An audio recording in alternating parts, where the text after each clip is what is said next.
Hi, this is Professor Rujo with an overview of Module 3. Again, the key to all these modules is to follow the module to-do list. Module 3 focuses in on Chapter 6 and Chapter 7. Basically, everything we need to know about credit and lending are covered in these two chapters. Okay, that's why they're done together. So at first, you're going to be looking at the characteristics that creditors look for in making loans to people. We're going to look at a debt safety ratio, and we're going to be looking at certain worksheets. It's very important for you to understand the debt to income ratio, or the debt safety ratio as this book has it. That's very important throughout your entire financial life. As the chapter moves on, there are various understandings of general credit, lines of credit, credit cards, things like along that line. Retail and debit cards are also mentioned. So I think it's important to make sure you understand credit and how credit cards work. So these videos here actually add to what you're going to be reading in the textbook. It goes through in objective 4, it goes through the credit application, the credit investigation, credit bureaus, credit scores. It's very important for you to know that FICO is probably the most popular credit score. So much of a few of these videos focus on FICO. But just to understand that a FICO score, FICO, by the way, is a company, Fair Isaac Company. A FICO score basically is sold to lenders who want to know more information about you. And so they pay companies like Fair Isaac, although there's Vantage and a few others, for credit information about you.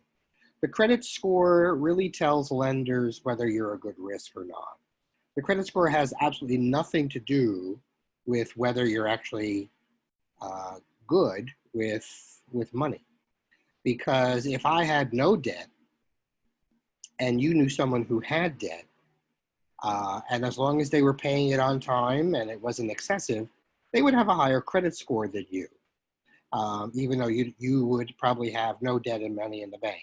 So financial planning looks at things a bit different than how industry is structured. The banking industry is structured to see you as a good customer, which is not always in your best interest, but that's how the business works.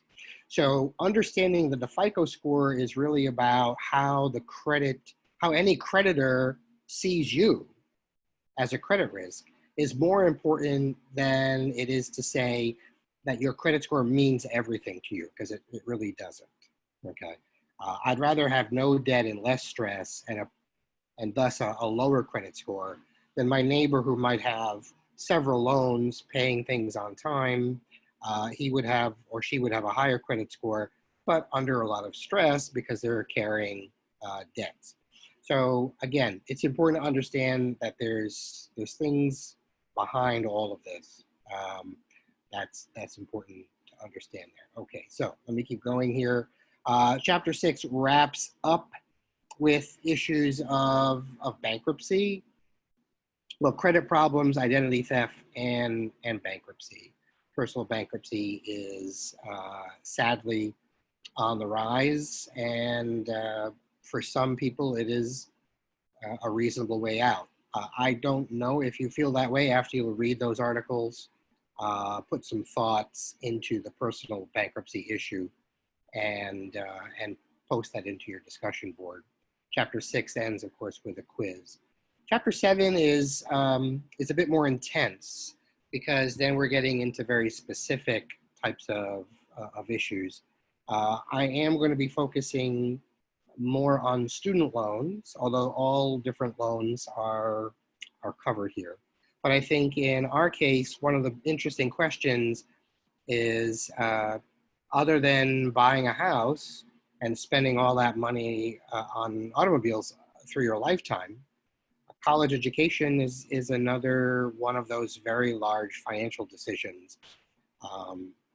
You know, and should you be okay signing your life away to a student loan? Remember, all other loans that you need require some type of credit check, like a FICO score, require some type of income, right? Require some type of employment.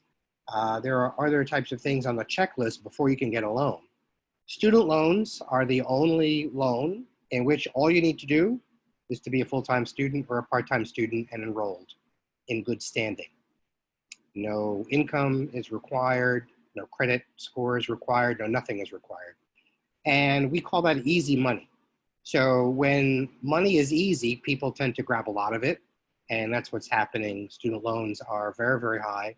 And colleges and universities generally are not helping because they're making their campuses more like not just college, but you know, it's like staying at a Residence Inn or a grand hotel with all types of amenities.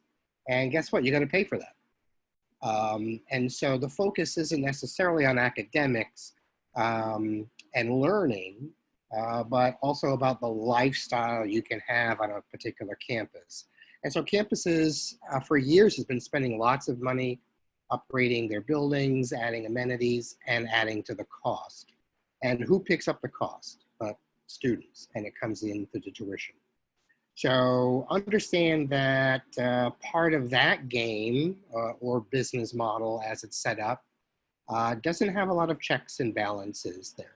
You can sign your life away on a student loan, and you can borrow as much money as you wish these days to go to college.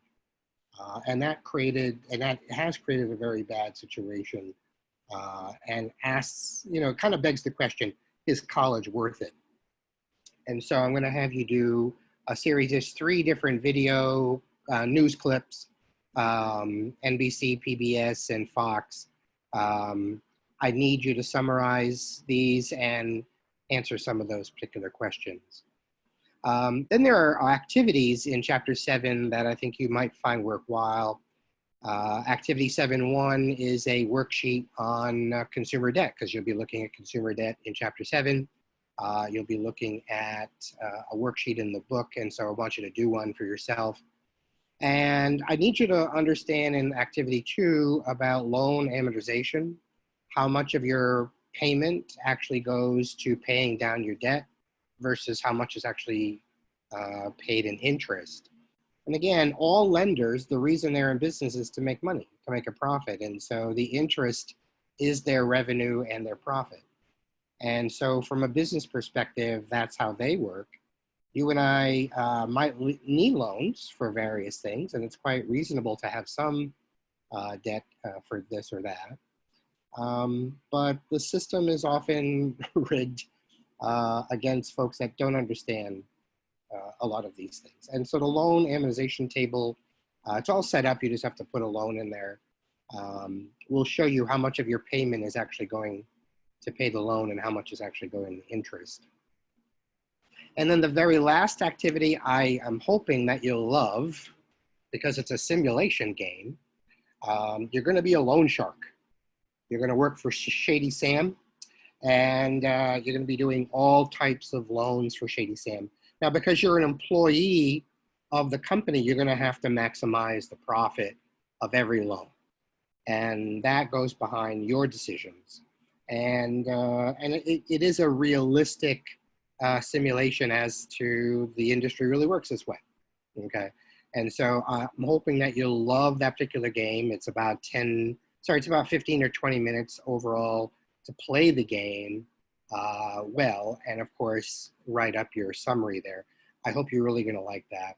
And then of course, it ends with the quiz, and your module exam is always basically a summary of everything in that module. So module 3, lots of going on, lots of issues on credit and loans, and I hope you enjoy and learn a lot.